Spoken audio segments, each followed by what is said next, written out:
வரும் அண்ணாமலை தனி கட்சி துவக்க போகிறாருன்னு. யாரும் நம்பலை. அண்ணாமலை பாஜகவுக்கு துரோகம் பண்ணுவார், நம்மளை ட்ரோல் பண்ண நிறைய பேர் இருந்தாங்க.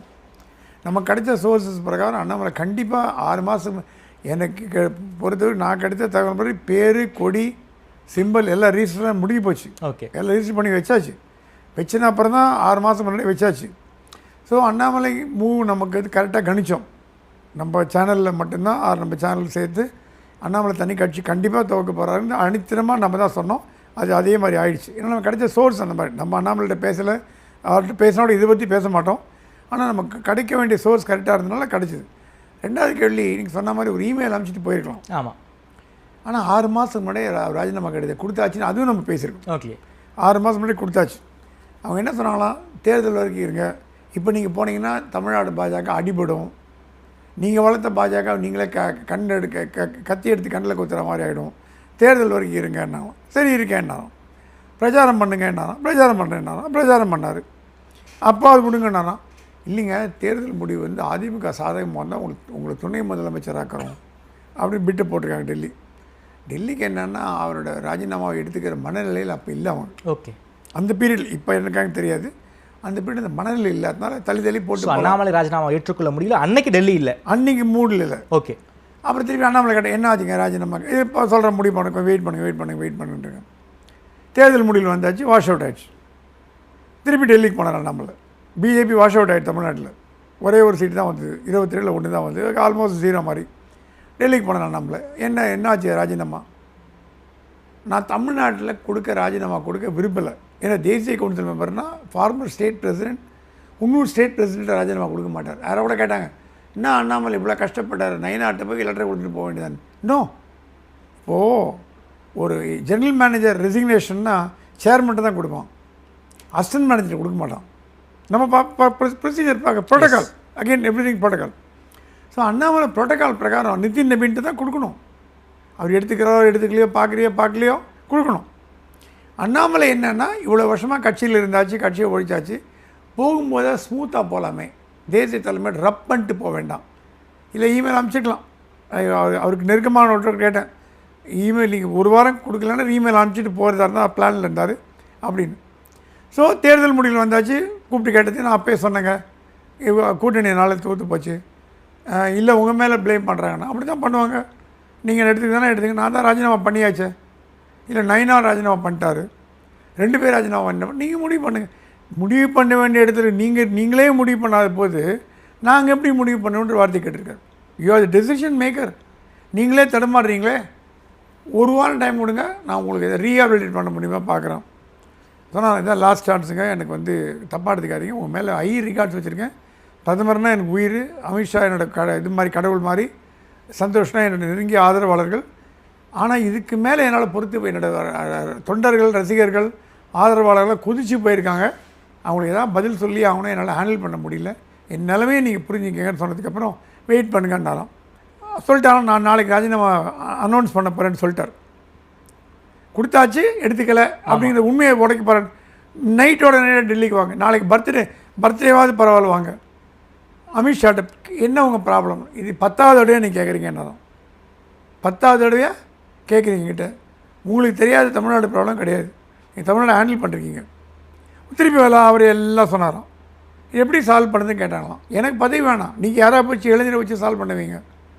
என்னென்ன பணம் அடித்ததுலேருந்து, தேர்தல் நிதி கொடுத்த சாப்பிட்டதுலேருந்து, அவன் 1000 கோடி அடித்ததில் 500 கோடி அடித்ததுலேருந்து, கம்பெனி டைரக்டராக இருந்து, அதுவாக இருந்து, இப்போ வாரியத்திலேருந்து, ட்ரஸ்ட் போர்டிலேருந்து அடித்த கொள்ளை எல்லாம் சொல்லியிருக்கார். கட்சிக்கு யாரும் வேலை செய்கிறதே கிடையாது, ஒத்தனை வேலை எல்லாம் பூத்தில் வேலையோட காலி. நம்ம 18% கொண்டு போனோம், என்டிஏ 2-3% வந்தாச்சு. அதிமுக கூட்டணி வேணான்னு சொன்னேன், திருப்பி இதே என்கிட்ட கேட்டிருக்கேன், நான் என்ன பண்ணுறதுன்னு கேட்டாராம். நிதின் நம்பின்னு சொன்னால் ஒரு வாரத்தை அமித்ஷாட்ட சொல்லிட்டு போயிடுங்கண்ணா. அமித்ஷா கூப்பிட்டு இருங்க, பேசலாம் 2 நாளைக்கு பேசியிருக்காங்க. அவங்களுக்கு அண்ணாமலையோட மனசு இல்லையான்னு கேட்டால், என்னுடைய டெல்லி தகவலின் பிரகாரம் Annamalai was willing to go, Delhi was not willing to let him go. அதான் சிம்பிள். ஓகே, அண்ணாமலை வேணும்னு டெல்லி நினைக்கிறாங்க, அவங்க என்ன பண்ணுறதுன்னு தெரியல, எப்படி அகாமடேட் பண்ணுறதுன்னு அவங்களுக்கு தெரியல. ராஜ்யசபா எம்பி அந்த ரூட்டும் ஏன் ஃபெயில் ஆச்சு, நம்ம இங்கே உட்காந்து ஜோசியம் சொல்ல முடியாது. ராஜ்யசபா எம்பி, மத்திய இணையமைச்சர், உள்துறை இணையமைச்சர் இதெல்லாம் பேசணும். பண்டி ரிசைன் பண்ணி அந்த போஸ்ட் பேசணும். எல்முருகன் ராஜினாமா பண்ண வச்சு அந்த போஸ்ட் பேசணும், தேசிய பொதுச் செயலாளர் அந்த அது பேசணும். ஏன் மத்திய பாஜக கேட்டால் சொல்கிறாங்க, இவருக்கு மட்டும் இல்லைங்க, இந்தியா முழுக்க மத்திய பாஜக இப்போ தூக்கத்தில் இருக்குது. அது எழுப்பினா கூட எழுந்துக்க மாட்டேங்குது, பலத்தில் தூக்கத்தில் கொட்டை விட்டு தூங்குது. அவங்களுக்கு கட்சி ஆட்சி இருந்தால் போதும், கட்சியை பற்றி கவலை இல்லை. இந்த மாதிரி போச்சுன்னா அடுத்த பாராளுமன்ற தேர்தலில் மண்ணை கவுன்ட்டாங்க. இவங்களே ராகுல் காந்தி கையை பிடிச்சி ஆட்சியில் உட்கார வச்சுட்டு தான் போகிறாங்க போல இருக்குது. இது RSS மூத்த தலைவர்கிட்ட சொன்னது. கட்சியை கவனிக்க மாட்டேறாங்க. நிதின் நவீன்லாம் ஒரு கட்சிக்கு புதுசு. So coming to the point, Annamalai வேண்டுமா அப்படின்னு கேட்டிங்கன்னா மத்திய பாஜகவுக்கு நேற்று வரை வேண்டும். நான் சொன்னேன், நான் சென்னைக்கு போகிறேங்க, லாஸ்ட் சான்ஸு, நீங்கள் ரிசைன் பண்ணுறதா தான் பண்ணுங்கள், ப்ரெஸ் கான்ஃபரன்ஸ் வைக்க போகிறேன். அந்த ராஜினாமா கடிதம் எப்போ லீக் ஆச்சு தெரியுமா உங்களுக்கு? காலையில், இன்னைக்கு காலையில் ப்ரெஸ் மீட்டுக்கு 1 மணி நேரத்துக்கு முன்னாடி. அதை கவனிங்க மேட்ரு. அங்கே நீங்கள் நல்லா க்ளீனாக கிளவராக கண்டுபிடிச்சிட்டிங்க. அது ஐபியில் போச்சு. திரும்பி கூப்பிட்டு கேட்டாங்களாம், உண்மையாக அவங்க டெல்லிக்கு என்னமோ அவ்வளோ சந்தேகம், கட்சி விட்டு போவான். ஆமாங்கன்னு. அப்புறம் தமிழ்நாடு சோஷியல் மீடியாவில் பேசுறதுக்கு முன்னாடி 1 மணி நேரத்துக்கு முன்னாடி தான் அஃபிஷியலாக ரிலீஸ் ஆகுது. தமிழ்நாடு பாஜக தலைவருக்கும் சொல்லிட்டாங்களாம், அண்ணே இப்போ கூட நீங்கள் பண்ணலன்னா கட்சி காலி. அவர் பாஜகலேருந்தே இந்த மாதிரி பண்ணுவார், பாஜக எனக்கு தயவு தேவைப்படுது, என்னை ராஜினாமா எடுத்துக்க மாட்டேன்றாங்க, எனக்கு வழி இல்லைன்னு பேசுகிறார், நீங்கள் உடனே எதாவது பண்ணுங்கன்னோடனே ரிலீஸ் பண்ணிட்டாங்க. ஸோ அண்ணாமலைக்கும் மத்திய பாஜக திட்டுறதுக்கான வேலை போச்சு. ஓகே, இல்லைன்னா ஒரு 2 வாரம் சொல்லிடணும். 6 மாதமாக கேட்டேன், விட மாட்டேன்.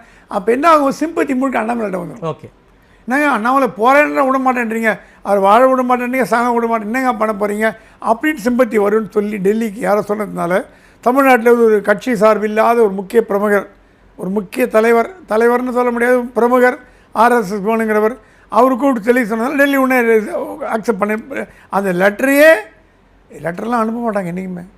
RSS சித்தாந்தம் பிரகாரம் ராஜினாமா கடிதங்கள் லெட்டர்லாம் ரிலீஸ் ஆகாது. ராஜினாமா ஏற்றுக்கொள்ளப்பட்டது 2 லைன் PTAல வரும். ஆமாம், அது எடுத்துங்க போட்டால் போடுங்க, டிவியில் பைட்டு வந்துடும், அவ்வளோதான் முடிஞ்சு போச்சு. பேச விட மாட்டாங்க. லெட்டர் லீக் பண்ணியிருக்காங்கன்னா அவங்க they want to stall this movement of Annamalai. அது தடுக்க பார்க்குறதுக்கு என்ன வழின்னு பார்த்துருக்காங்க. லெட்டரை கொடுத்துட்டா எங்கள் பூனை கண்ட முன்னே உலகம் இருண்டுருமா, சீப்பை மலிச்சு வச்சா கல்யாணம் நின்றுடுமா, இந்த இமெயில் வந்து ஒரு லெட்டர் போட்டதுனால அண்ணாமலை கட்சி ஆரம்பிக்க போதில்லை கிடையாது. இது மத்திய பாஜகவோட கொழுப்பையின்மைக்கு காரணம். ஒரு முக்கியமான தலைவர், டெல்லி தலைவர் சொன்னார், மெனி மோர் அண்ணாமலைஸ் டு கம்னர். என்ன குண்டு தூக்கி போடுறீங்கன்னு வெயிட் பண்ணுங்கள், மற்ற ஸ்டேட்டில் நடக்க போகுது. அண்ணாமலை ஆரம்பித்து வச்சதை மற்ற ஸ்டேட்டில் எல்லா தலைவர்களும் இளம் தலைவர்களும் ஆரம்பிக்க போகிறாங்க. அப்போ இருக்குது வேடிக்கை பிஜேபிக்கு. அப்போ கச்சேரி இருக்குது. கட்சி மேலே சுத்தமாக எந்த ஃபோக்கஸும் கிடையாது. கட்சியை வளர்க்கணுங்கிற எண்ணமே கிடையாது. அதுவாக வளருது, அதுவாக தேயுது, அதுவாக வளருது. இவங்க என்ன பண்ணுறாங்க என்னன்னு யாருக்குமே தெரியல, மர்மமாக இருக்குது. அப்படி sorry for the interruption sir. இன்னொரு கேள்வி இருக்குது சார். எந்த ஒரு பாஜகவுடைய முக்கிய புள்ளிகளுக்கும் கொடுக்காத இம்பார்ட்டன்ஸை மோடி வந்து அண்ணாமலைக்கு கொடுத்துருக்காரு. ஒரு சமயம் எனக்கு நல்லா ஞாபகம் இருக்குது, Dindigul Gandhigram university function return Dindigul to Madurai போகும்போது கான்வாயில் அவரை ஏற்றிட்டு போகிறாரு. அண்ணாமலை அவர்களை வந்து தன்னுடைய காரில் ஏற்றிட்டு போகிறாரு. பிரைம் மினிஸ்டர் அப்படி யாரையும் வந்து வண்டியில் ஏற்றி புரோட்டோகாலை மீறி வந்து பிரைம் மினிஸ்டர் யாருமே அப்படி டைம் கொடுத்தது கிடையாது. NSC ஒப்புதல் கொடுக்கணும் அதுக்கு. ஆமாம், ஸோ அண்ணாமலைக்கு மட்டும்தான் அவர் வந்து அவ்வளோ இம்பார்ட்டன்ஸ் கொடுத்து சொல்லி தான் கொடுத்தாங்க. திண்டுக்கல் கொடுக்க மாட்டேன்ட்டாங்க. அண்ணாமலை சோதனை போட்ட அப்புறம் தான் காரில் ஏற்றினா தெரியுமா உங்களுக்கு, கம்ப்ளீட்டாக ஸ்வைப் பண்ண அப்புறம் தான் ஏற்றினாங்க உள்ள. அதுக்கப்புறம் பிரைம் மினிஸ்டர் இன்ஃப்ளூயன்ஸ் பண்ணி அவர் போனார். மோடி என்ன மைண்ட் செட்டில் சார்? மோடி இதை எப்படி சார் பார்ப்பாரு? யாருக்கும் கொடுக்காத இம்பார்ட்டன்ஸ் அண்ணாமலை கொடுத்துருக்காரு. இன்னைக்கு பாஜக விட்டு வெளில வந்துட்டாரு. இதை எப்படி நாம் புரிஞ்சுக்கிறது? என்னன்னா, தமிழ்நாடு பாஜக தலைவராக இருந்த வரைக்கும் அண்ணாமலை மதிக்கப்பட்டார். ஆமாம், டெல்லியில் அவர் மதிக்கப்பட்டார், தமிழ்நாட்டிலும் மதிக்கப்பட்டார். அவருக்கு உண்டான செல்வாக்கு இருந்தது, அவருக்கு உண்டான பதவி அதிகாரங்கள் எல்லாம் இருந்தது. தமிழிசை ராஜினாமா பண்ண பிறகு ஆளுநராக போனாங்க. ஆமாம், எல்முருகன் தலைவர் பண்ணார், மத்திய அமைச்சர், எம்பியாளர் மத்திய அமைச்சர் ஆகிட்டார். அண்ணாமலைக்கு மட்டும் ஏன் ஓரம் கொஞ்சம்னு கேட்குற கேள்விக்கு பதில் இல்லை. அப்படி நீங்கள் சொல்கிற மாதிரி மோடி அண்ணாமலை மேலே உயிரே வச்சுருந்தாருன்னா, மோடியோட யாருங்க பிஜேபியில் பெரிய ஆள் வேணும் உங்களுக்கு? நான் கேட்குறேன். உடனே கூப்பிடு, ராஜ்யசபா எம்பியாக், மினிஸ்ட்ரியாக், ஏதாவது ஒரு மினிஸ்ட்ரியை போடு, கேபினட் போஸ்ட்டை கொடு சொல்லியிருக்கலாமே. ஒன்று மோடி சொல்லி அண்ணாமலை கேட்கலையா, இல்லை அண்ணாமலைக்கு கொடுக்குறேன் அந்த கேரட் ஸ்டிக்னு ஒரு பழமொழி இருக்குது. கழுது முன்னாடி இதை கேரட்டை வச்சுட்டே போவாங்க. அந்த கேரட்டு வந்து சாப்பிடணும்னு நினச்சி கழுது நடந்து போவோம். அந்த கேரட் ஸ்டிக் பாலிசி மாதிரி பண்ணுறீங்களா, இல்லை அவர் கொடுத்து இவர் எடுத்துக்கலையா, இல்லை இவர் கேட்டு அவர் கொடுக்கலையா, எதுவுமே தெரியல. ஸோ மோடிக்கு உண்மையாக பாசம் இருந்தார்னா, Annamalai you join in cabinet tomorrow, no other go அப்படின்னா ஜாயின் பண்ணியிருப்பார். எந்த அரசியல்வாதியுமே பதவி இல்லாமல் இருக்க முடியும். அது அண்ணாமலைக்கு மட்டும் விதிவிலக்கு இல்லை. எந்த அரசியல்வாதிக்கும் அரசியல்வாதிகளுக்கு பதவி தான் முக்கியம். பதவி, ஏன்னா பதவியெல்லாம் காரியங்கள் பண்ண முடியும். எடப்பாடி 10 வருஷமாக இருந்தார், 5 வருஷமாக இருந்தால், திருப்பி 5 வருஷம் போது 10 வருஷம் எதிர்க்க தலைவர் போகிறார். அந்த மாதிரி எவ்வளோ பேர். கலைஞர் இருந்தார், ஜெயலலிதா இருந்தாங்க ஆளுமைகள் எதிர்கட்சி தலைவராக. இப்போ இருக்கிற ஸ்டாலினோ எடப்பாடியோ அந்த மாதிரி இருக்க முடியும்னு நான் நினைக்கல. ஸோ டெல்லி என்ன சொல்லுது, அண்ணாமலை மாடல்கள் மற்ற மாநிலங்களை உருவாகிறதுக்கு வாய்ப்பு உண்டுன்னு சொல்கிறாங்க. ஸோ தமிழ்நாடுக்கெல்லாம் அண்ணாமலைக்கு எப்படி சார் இருக்குது? எனக்கு தெரிஞ்சு இந்த 3 மணி நேரத்தை நான் பார்த்தேன் 4 லட்சம் பேர் வாலண்டியராக ஜாயின் பண்ணுறது. 5 லட்சம் பேர், இப்போ 5 லட்சம் பேர். நைட்டுக்குள்ளே 10 லட்சம் ஆயிடும்ன்றாங்க. 10 லட்சம் ஒரு நாளுங்கிறது பெரிய விஷயம். அண்ணாமலை என்ன எடுத்துட்டாரு, ஒரு வகையில் அவர் தான் முன்னோடி, அவர் தலைவர். மோடி தான் சோஷியல் மீடியாவை கையில் எடுத்து ஆட்சிக்கு வந்த முதல் இந்திய தலைவர். 2014 social media YouTube, Facebook, Twitter அதெல்லாம் போய் பண்ணார். அப்புறம் 2019 அது பண்ணார். 25 ஏதோ ஓரளவுக்கு பண்ண முடியல. 15 வருஷம் ஆகி போச்சு, சாயம் பள்ளி இழிச்சு போச்சு. அண்ணாமலைக்கு அதை ரிஃபைன் பண்ணி பண்ணுறதுக்குள்ளே விஜய் உள்ளே வந்துட்டார். விஜய் வின் பண்ணதே யங்ஸ்டர்னால தான். யங்ஸ்டர் பேப்பர் படிக்கிறது இல்லை, டிவி பார்க்குறது இல்லை, எல்லாம் social media, YouTube, Facebook, Twitter, reels. அதனால தான் ரீலில் ஒரு மந்திரி போடுறது கத்தனவு கூட அந்த அம்மா சொன்னாங்களாம், எங்கள் ஆடியன்ஸ் ரீலில் தான் இருக்காங்க, உங்களுக்கு என்னையான்னு கேட்டாங்களாம். எங்கள் ஓட்டர் ஆடியன்ஸ் ரீலில் இருக்காங்கன்னு. ஸோ விஜய் ஒரு பக்கம் முந்தின்ட்டார். சரி, இப்போ இனிமேல் விஜய் முந்தினா கூட இவர் அந்த ரேஸில் வந்துட்டார். ஸோ சோஷியல் மீடியாவை நம்பி அண்ணாமலை இருக்கிறதுனால இளைஞர்கள் பட்டாலும் பின்னாடி வருமானம் வரதுக்கு வாய்ப்பு உண்டு. ஏன்னா இப்போ 80 வயசு 90 வயசு கிழமெல்லாம் வந்து கூட அண்ணாமலைக்கு ஒன்றும் பிரயோஜனம் இல்லை. அவங்களாம் ரிட்டையர் ஆகிட்டு உட்காந்துருப்பாங்க. அவர் முடிவு பிரகாரம் பாஜகவை உடைப்பது அவர் எண்ணம் இல்லை. நான் கேள்விப்பட்ட வரைக்கும் மத்தியானம் கோயம்புத்தூர் ஃப்ரெண்ட்ஸ் பேசினார். இளைஞர்களை உருவாக்குவோம். அவர் அப்துல் கலாம், விவேகானந்தர், நேதாஜி போன்றவர்களை கொள்கை தலைவர்களாக வச்சுக்குவார். எப்படி நம்ம பெரியார், காமராஜர், விஜய் வச்சுருக்கார், அந்த மாதிரி கொள்கை தலைவர்னு 3 பேர். மோடியை வச்சுக்க முடியாது, பாஜக தலைவர் கத்துவான். வாஜ்பாய் வச்சுக்க முடியாது, அவன் கத்துவான். விவேகானந்தரையோ நீங்கள் அப்துல் கலாம் யாருக்கும் அப்டேட் பண்ண போகிறதில்ல.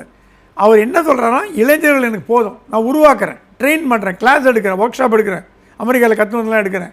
அதுக்கு இளைஞர்களாக எனக்கு தெரிஞ்சு அர்ஜுனமூர்த்தி, உமானந்தன் மாதிரி, அப்புறம் நம்ம வேதா சுப்பிரமணியம் அந்த மாதிரி ஆட்கள் போகலாமே தவிர சக்கரவர்த்தியோ, எச் ராஜாவோ, டால்பின் ஸ்ரீதரோ, கராத்தே தியாகராஜனோ பெரிய அளவுக்கு யாரும் எக்ஸோடோஸ் இருக்குன்னு எனக்கு தோணல. ஸோ பாஜகவில் ஒரு பிளவு இருக்காதுன்னு நீங்கள் நினைக்கிறீங்க? பாஜக பிளவுபடாது அண்ணாமலை வெளியே போனதன் காரணமாக? பிளவுபடுறதுக்கும் அண்ணாமலை விரும்ப மாட்டார்னு நான் நினைக்கிறேன். ஓகே, ஏன்னா அவர் திருப்பி எங்க அதே கட்சியை கொண்டு என்ன அர்த்தம்? அப்போ பி டீம் பிஜேபி. நான் இது இப்படி மாற்றி கேட்குறேன். தலைவர்கள் போக மாட்டாங்க, தொண்டர்கள் போயிடுவாங்க, அப்படி எடுத்துக்கலாமா? ஆல்ரெடி வந்தாச்சு. பாஜகவுக்கு தொண்டர்களே கிடையாது. அண்ணாமலை வருகையினால் தொண்டர்கள் வந்தாங்க, அண்ணாமலை ஒதுங்கினோட தொண்டர்கள் போனாங்க. அது தேர்தலில் பார்த்துட்டு இப்போ அண்ணாமலை பின்னாடி வந்துட்டாங்க. நீங்கள் தலைவர்கள் மட்டும்தான் தொண்டர்கள் பாஜக ஒரு வார்த்தை சொல்லுவீங்க சார், தமிழக பாஜக வெண்டிலேட்டரில் இருக்குன்னு சொல்லிக்கிட்டே இருப்பீங்க. அண்ணாமலையும் வெளியே போயிட்டாரு, அந்த வெண்டிலேட்டரை எடுத்துட்டாங்க போல இருக்கே. இப்போ 2 மணிக்கு எடுத்தாச்சு. தொண்டர்கள் இல்லாமல் கட்சியை நடத்த முடியும்? காலியாக கிடக்குது ஆஃபீஸு, யாருமே காணும். போலீஸ் மட்டும் நிற்கிறாங்க. போலீஸ் ஒரு ப்ராப்ளம் கிடையாது. நான் என்ன சொல்கிறேன், கட்சியை இது நான் தமிழகம் பார்த்தா குறை சொல்லவே மாட்டேன். I won't blame them. அவங்க என்ன எய்தவன் இருக்கு அம்பை நோவானேன். டெல்லி என்ன பண்ணுது? ஓகே, ஆர்எஸ்எஸ் என்ன பண்ணுது? தமிழ்நாடு என்ன உங்களுக்கு என்ன குழந்தையா? நீங்கள் அரசியல் அரிச்சோடி தெரியாதவங்களா? மம்தா பானர்ஜியே தூக்கி அடிச்சிங்க. தமிழ்நாடு ஒரு இது என்ன, தமிழ்நாடு மேலே அக்கறை இல்லை. அது சிம்பிளாக சொல்லணும், அவ்வளோதான். தமிழ்நாடு மேலே எக்கேடு கட்டு பண்ண நமக்கு என்ன, நமக்கு சில்லறை வருதா? அங்கேருந்து மாப்பிள்ளையும் பிள்ளையும் பார்ட்னராக வியாபாரம் நடக்குதா, ஒழுங்காக கல்லா கட்டுறாங்களா, போதும். அப்படி போகும்போது அப்போ தமிழ்நாடு பாஜக மேலே எங்கே நீங்கள் அக்கறை வரப்போகுது? ஓகே சார், குறிப்பாக எனக்கு இன்னொரு கேள்வி இருக்குது. இந்த அண்ணாமலையுடைய புதிய இயக்கத்துக்கு பின்னாடி ரஜினிகாந்தோடைய ஆசீர்வாதம் இருக்கா சார்? இருக்கலாம். என்ன வந்து செய்திகள் பிரகாரம் அவங்க மனைவி கூட ஏதோ ஒரு இயக்கம் ஆரம்பிச்சிருக்காங்க சார். கேள்விப்படுறேன். அது ரஜினிகாந்தோட உத்தரவு இல்லாமல் அந்த அம்மா பண்ணிருக்க மாட்டாங்க. பேரெல்லாம் கொண்டு போயிட்டு, ஏன்னா ரஜினி ரசிகர்கள் உடனே ஜாயின் பண்ண சொன்னால் பண்ண மாட்டாங்க. எங்கள் தலைவர் இல்லையான்னு கேட்பாங்க. ஸோ ரஜினி கட்சி ஆரம்பிப்பாருன்னா இந்த ஸ்டேஜில் ஆரம்பிக்க முடியாது. இயக்க மாதிரி கொண்டு வந்துட்டு ரஜினி அதில் இருக்க மாதிரி காமிச்சிட்டு அந்த இயக்கத்தை ஸ்ட்ரெங்தன் பண்ணி நாளைக்கு தேர்தல் முன்பு அண்ணாமலையோட மரிச்சு பண்ணுறதுக்கு ஒரு வாய்ப்பு உண்டு. ஏன்னா இப்போ பண்ணால் டைரெக்டாக ரஜினிகாந்த் மோடி எதிர்த்த மாதிரி ஆகிடும். ஓகே, சரி, அண்ணாமலைக்கு என்ன பிரச்சனை வரும்னு தெரியாது. மோடி எதிர்க்கிறதுனால பிரச்சனை வருங்கிறீங்களா? பிரச்சனை வரதுக்கு வாய்ப்பு உண்டு. அது எதிர்கொள்ளனா அது எதிர்கொள்ள தயாராக இருந்த போலீஸ் அதிகாரிகள்னால தான் அவர் இருக்கார். சரி, இல்லைன்னா இருந்திருக்கும். ஏன்னா மோடி எதிர்த்தவர் யாருமே தமிழ்நாடு சோனியா காந்தி இல்லை, மம்தாவே காலி பண்ணிட்டார் அவர். அந்த மாதிரி ஒரு பவர்ஃபுல் மேன். ஓகே. ஆனால் இவர் மோடி எதிர்ப்பாரான்னு கேட்டிங்கன்னா எதிர்க்க மாட்டார்னு தான் தோன்றுது. ஓகே. ஆனால் ரஜினிகாந்த் அப்படி இல்லை. ரஜினிகாந்த் மோடிக்கு கொஞ்சம் அடக்கமானவர். அவர் என்ன பண்ண போகிறான்னு பார்க்கணும்.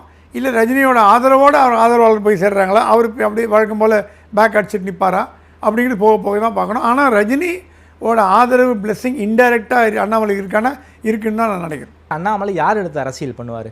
கடந்த காலங்களில் வந்து திமுக எதிர்த்து அரசியல் பண்ணார். இன்றைக்கி திமுக வந்து ஆளுங்கட்சி கூட கிடையாது, எதிர்கட்சி. விஜயை வந்து கடந்த காலங்களில் அண்ணாமலை எப்படி வந்து திமுகவை கடுமையாக எதிர்த்தாரோ அதே கடுமையான போக்கை வந்து விஜய் கிட்ட வந்து அண்ணாமலை காட்டுவாரா சார்? விஜயை ஆதரிச்சதே அண்ணாமலை. என்ன சார் புது கரூர் மேட்டரில்? கரூர் மேட்டர் ஆதரிச்சார். ஆமாம், கரூர் மேட்டரில் ஆதரிச்சார். டெல்லியில் சொல்லி விஜய்க்கு நியாயம் கொடுங்கன்னு வச்சார், ஃபைட் பண்ணார் விஜய். ஆமாம். ஸோ இவர் எனக்கு தெரிஞ்சு முதல் எதிரி தமிழக பாஜகவாக இருக்கும் அண்ணாமலைக்கா. ரெண்டாவது எதிரி திமுகவாக இருக்கும். சரி, மூணாவது எதிரி அதான் விஜயா இருக்கும். எதுக்கு சார் திமுக எதிர்க்கணும்? ரெண்டாவது எதிரியா? திமுக வந்து பல்லு இல்லாத பாம்பு சார். பல்லு இருக்கிற பாம்பு மேல எஃப்ஐஆர் போட்டாச்சு சார். பல்லு உள்ள பாம்பா இருந்தா கூட 6 மாதங்கள் ஹனிமூன் பீரியட்னு ஒன்று இருக்கு. சரி, அதை ஸ்டாலின் மீறினா கூட அண்ணாமலை மீறுவார்னு எனக்கு சொல்லல. ஓகே. பிற்காலங்களில் எதிர்க்கலாம், தப்பு பண்ணதான் எதிர்க்கலாம். இப்போ ரைட் நவ் விஜய் திட்டினார்னா அவருக்கு வந்து செல்லுபடி ஆகாது. ஏன்னா ஹனிமூன் பீரியட். ஓகே. 1-2 தப்பு பண்ணிக்கலாம், இல்லைன்னு சொல்ல. இன்னைக்கு கேஎன்ஆர் மேலே எஃப்ஐஆர் போடுறதுனால நான் ஆன்டி டிஎம்கே ப்ரூவ் பண்ணிட்டார். ஸோ அப்போ பொது எதிரி எல்லாருக்குமே திமுக தான் சார். திமுக பொது எதிரி நான் இல்லைன்னு சொல்லவே இல்லை. இன்னைக்கு திமுக எனக்கு எதிர்கட்சியாச்சு. ஆளுங்கட்சி எதிர்த்தா தானே சார் தமிழ்நாட்டில் வளர முடியும். அது அரசியல் கட்சி. அண்ணாமலை ஆரம்பித்து இயக்கம் நல்ல கவனிங்க சார். அந்த இயக்கம் அரசியல் கட்சியாக மாறும்போது பாருங்க. இப்போ இயக்கமாக இருக்கு. இப்போது கட்டுக்கோப்பான இயக்கமாக இருந்து ஆளை சேர்த்துட்டு ட்ரைனிங் கொடுத்துட்டு அட்மினிஸ்ட்ரேட்டிவ் ஸ்கில் இது வந்து வருங்காலத்தில் கண்டிப்பாக கட்சியாக தான் மாறப்போகிற சந்தேகம் கிடையாது. பட் இப்போ கட்சி இல்லை. இப்போ வந்து ஒரு இயக்கம். அப்துல் கலாம் பெயரில் துவக்கப்பட்ட எத்திக்ஸ்ன்ற வார்த்தையை கொண்டாந்துருக்காருங்க. தமிழ்நாடு கேள்விப்படாத பேர். நாங்களாம் எத்திக்ஸ் எப்போ படிச்சிருக்கோம். எத்திக்ஸ்ன்ற ஒரு நியாயமான ஒரு அணுகுமுறை தமிழ்நாட்டில் ஒன்று கொண்டாந்துருக்காரு. அதெல்லாம் சில பாராட்டப்பட வேண்டிய அம்சங்கள் நிறையா இருக்குது. மக்களிட கொண்டு போகிற உள்ளாட்சி தேர்தல் நடந்த அண்ணாமலை இயக்கம் போட்டி போடும் போல கண்டிப்பாக போட்டி போடும். விஜய் இயக்கம் எப்படி போட்டு தான் அந்த மாதிரி போட்டி போடும். டெஸ்டிங் த வாட்டர் அந்த மாதிரி பண்ணுவார். அண்ணாமலைக்கு யார் வாக்குகள் கிடைக்கும்னா அதிமுக வாக்குகள் பெரும்பாக கிடைக்கும். பாஜக வாக்குகள் என்ன இருக்கோ அது அப்படியே வந்துடும். ஓகே. திமுகவில் ஓரளவுக்கு வரதுக்கு வாய்ப்பு உண்டு. விஜய் கட்சி வாய்ப்புகள் கம்மி. விஜய்கிட்டேருந்து அண்ணாமலைக்கு டிரான்ஸ்ஃபர் ஆகாமல் கட்டே கிடையாது. விஜயோட அவர் தனி ஆவர்த்தனம் பண்ணுவார், அண்ணாமலை தனி. ஆனால் 2 திராவிட கட்சிகளையும் ஒழித்து விட்டு 2வது இடத்துக்கு வரத்துக்கு விஜய்க்கு இப்போ இல்லாட்டி கூட இன்னும் 4-5 வருடங்களில் பெரிய ஆப்பர்ச்சுனிட்டி. சார் எனக்கு இன்னொரு சந்தேகம் இருக்குது சார். விஜய் வெர்சஸ் உதயின்னு வந்து தமிழ்நாடு அரசியல்களம் போயிடக்கூடாது. ஸோ அதற்கு பதிலாக தமிழ்நாட்டில் பாஜகவில் ஒன்றும் பண்ண முடியாது. நம்முடைய ப்ராக்சி அண்ணாமலை இருக்கட்டும்னு பாஜகவே ஒரு பிளான் பண்ணி அண்ணாமலை இறக்கி விட்டுருப்பாங்களோங்கிற ஒரு எண்ணம் எனக்கு இருக்குது சார். இது வந்து ஹைப்போதிசிஸாக கூட இருக்கலாம். தமிழ்நாடு அரசியல் என்பது விஜய் வெர்சஸ் உதயின்னு போயிடக்கூடாது, உள்ளார நம்மால் இருக்கணும்னு வந்து பாஜக இறக்கி விட்டுருக்கலாமோங்கிற சந்தேகம் எனக்கு இருக்குது. எனக்கும் அந்த டவுட் இருந்தது. இப்போது சிம்பிளாக சொல்லணுன்னா அண்ணாமலை ரசிகர்கள்லாம் வருத்தப்படக்கூடாது. அவங்க சொல்கிற மாதிரி முதுகில் குத்துன மாதிரி தான் அர்த்தம். பேச்சுக்கு சொல்கிறேன், ஆர்குமெண்ட். அப்போ அண்ணாமலை பாஜக முதுகில் குத்துவதை மோடி ஆதரிப்பாரா? யோசிச்சு பாருங்கள். அவர் கட்சி அழிஞ்சு போனோம், அண்ணாமலை வளரணும்னு யாராவது விரும்புவாங்களா? தமிழ்நாட்டில் பாஜக ஒன்றுமே இல்லையே. இல்லை, கட்சின்னு ஒன்று இருக்குது, உருப்படியாக கட்சின்னு ஒன்று இருக்குது. அந்த கட்சி அழிஞ்சு போகணுன்னு மோடி நினைப்பாரா? மாட்டார், கண்டிப்பாக மாட்டார். அண்ணாமலைக்கு ஆதரவு கொடுக்கலாம், அது வேறு விஷயம். ஆனால் அவர் வளர்த்த தமிழ்நாடு பாஜக, அவர் வளர்த்த பாரதிய ஜனதா கட்சியோட தமிழக பிரிவு அழிந்து போவதை மோடி விரும்ப மாட்டார். ஸோ அந்த பாஜகவோட பி டீமு பாஜகலேருந்து ஏற்கிறது அது என்னமோ எனக்கு சரிப்பட்டு வர மாதிரி தோணலை. என்னோட சிற்றறிவுக்கு ஏற்ற மாதிரி அது சரிப்பட்டு வரல. ஆனால் அண்ணாமலை வந்து தீவிரமாக மோடி எதிர்ப்பார். ஆனால் தேவையில்லை. ஏன்னா மோடி நல்லா பண்ணுறாரு, நல்லா இருக்கிறப்ப எதிர்க்கிறது இவங்க அண்ணாமலை எதிர்க்கு. அண்ணாமலை தவறுகளை எதிர்ப்பார். அது விஜய் பண்ணாலும் சரி, திமுக பண்ணாலும் சரி, அதிமுக பண்ணாலும் சரி, எல்லாம் யார் பண்ணாலும் தவறு எதிர்ப்பார். அந்த தவறுகளை எதிர்க்கு Annamalai will be a voice of the opposition. Okay, voice of the ஆப்போசிஷன்னா என்ன பண்ணோம்? திமுக ஓரம் கட்டணும், அதிமுக ஓரம் கட்டணும், காங்கிரஸை ஓரம் கட்டணும், அந்த வேலையை பண்ணிட்டு போகிறார். அண்ணாமலைக்கு என்ன சார் சவால்கள் இருக்குது? நிறைய சவால் இருக்குது. ஏன்னா அவருக்கு வந்து யார் எதிரி யார் நண்பன்னு போக போக தான் தெரியும். ஓகே, தனி கட்சி துவங்குறது சாதாரண விஷயம் இல்லை. தைரியமாக குதிச்சிட்டார். ரஜினிகாந்த் மாதிரி குதிக்கிறான்னு டகால்னு குடிச்சிட்டார். ஆமாம், தனி கட்சி இல்லை, தனி கட்சியை துவங்குறது வாய்ப்பு ஒன்று நம்ம அசூமில் பேசுகிறோம். தனி கட்சியை துவக்குவாருங்கிற ஒரு எண்ணத்தில் பேசிகிட்டு இருக்கோம், தவிர துவக்கலை. அவருக்கு என்ன சேலஞ்சுன்னா மக்களிடம் கொண்டு போய் சேர்க்கறது ஈஸி. ஆமாம், அது மற்ற கட்சி தலைவர்களுக்கு நடக்காத காரியம் இவருக்கு நடக்குது. மக்களிடம் கொண்டு போய் சேர்த்தவர் தான் கட்சியை ஆரம்பிக்கிறார். மற்றவங்க கட்சியை ஆரம்பித்து மக்கள்கிட்ட கொண்டு போய் சேர்க்கறது பார்ப்பான். இவர் உல்ட்டாவாக பண்ணுறார். மக்களை கொண்டு போய் சேர்க்கலாம். கொள்கை அளவில் என்ன திராவிடங்களை எதிர்க்கிறது மட்டுமே, நல்லாட்சி தருவது மட்டுமே, ஊழலை ஒழிப்பது மட்டுமே உங்களுக்கு வந்து கொள்கையாக இருக்க முடியும். அதுக்கு மீறி ஒன்று தேவைப்படினா இதெல்லாம் எப்போ தரமா பாசிபிள்? விஜய் மட்டும் வரத்துக்கு லேட் பண்ணியிருந்தார், வராமல் இருந்தார்னா நீங்கள் சொல்கிற மாதிரி அண்ணாமலை அன்கிரவுண்ட் கிங்காக இருப்பார். ஓகே, ஏன்னா அந்த கேப்பில் உள்ள பூந்து வந்திருப்பார். ரெண்டு விஜய் உள்ள போய் அதுக்கு பாஜக இடம் கொடுத்துருக்கணும். 27 வேலைக்கு ஆகுது. அண்ணாமலை சொல்கிற மாதிரி 234 தனியாக போட்டி போட்டு, பாஜகவும் தனியாக போட்டி போட்டு, அதிமுக கூட்டணியோட போட்டி போட்டு, எஸ்டிபி அந்த மாதிரி திமுக கூட்டணி போட்டி போட்டு, அப்போ பிஜேபி இல்லைன்னா அதிமுக கூட்டணியில் காங்கிரஸும் மதிமுகவும் விசிகவும் ஏன் பண்ணியிருக்கோம்? ஏன்னா பிஜேபி இல்லையே, அவங்களுக்கு லுக்கிங் ஃபார் ஆல்டர்னேட்டிவ். அப்போ ரெண்டு கட்சியும் பலவீனமாச்சுன்னா விஜய் வராமல் இருந்தார் சினாரியோ, அண்ணாமலை ஆக்ஷன் வந்திருப்பார். இப்போ விஜய் வந்ததுனால, அண்ணாமலை வராததுனால கதை திரும்பி போச்சு. ஓகே, இப்போ திரும்பி முதலேருந்து ஆரம்பிக்கிறவர் விஜய் எதிர்க்கிறது. இந்த கட்சியை ஆரம்பிக்க போகிறாரு, இயக்கமாக இருக்குது.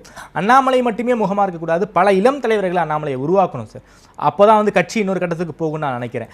அதை பற்றி உங்கள் ஒப்பீனியன் என்ன சார்? கண்டிப்பாக. அண்ணாமலையால் உருவாக்கப்பட்ட கட்சி அண்ணாமலை கட்சி. ஆமாம். விஜயால் உருவாக்கப்பட்ட கட்சி விஜய் கட்சி, தமிழக வெற்றி கழகம். அது இப்போ அண்ணா உருவாக்கினா திமுக, திராவிட கழகம் உருவாக்கினது பெரியார். திமுகன்ற உருவாக்கிற அண்ணா ஈவிகே சம்பத்தெல்லாம் தான் ஞாபகம் இருக்குது. ராபின்சன் பூங்காவில் துவக்கப்பட்டது. ஸோ அந்த மாதிரி எம்ஜிஆர் துவக்கப்பட்டது அதிமுக. அந்த மாதிரி அண்ணாமலை கட்சி, விஜய் கட்சி அப்படி வரும். அண்ணா காலத்தில் கூட அவங்க அண்ணாவுக்கு சபார்டினேட்ஸ் நிறைய பேர் இருந்தாங்க, திமுகவிலையும் அப்படி இருந்தாங்க, எம்ஜிஆருக்கும் அப்படி இருந்தாங்க. ஸோ அந்த மாதிரி சபார்டினேட்ஸை உருவாக்கணும்ல சார் அண்ணாமலை. கண்டிப்பாக உருவாக்குவார். அண்ணாமலை சொன்னாரா பாஜகலேருந்து வர எல்லாரையும் எடுத்துக்க வேண்டாம். ஓகே, எல்லாரையும் எடுத்துக்க வேண்டாம், ஸ்க்ரீன் பண்ணி எடுத்துப்போம். ஓகே, ஊழல் இல்லாமல் லஞ்சம் இல்லாமல் நல்லபடியாக 2ஆம் கட்ட தலைவர். நான் பாஜக உடச்சேன்ற பேர் வரக்கூடாது எனக்கு. அதுவாக உடஞ்சி போனால் பரவாயில்ல, நான் உடச்சேன்ற பேர் வரக்கூடாது.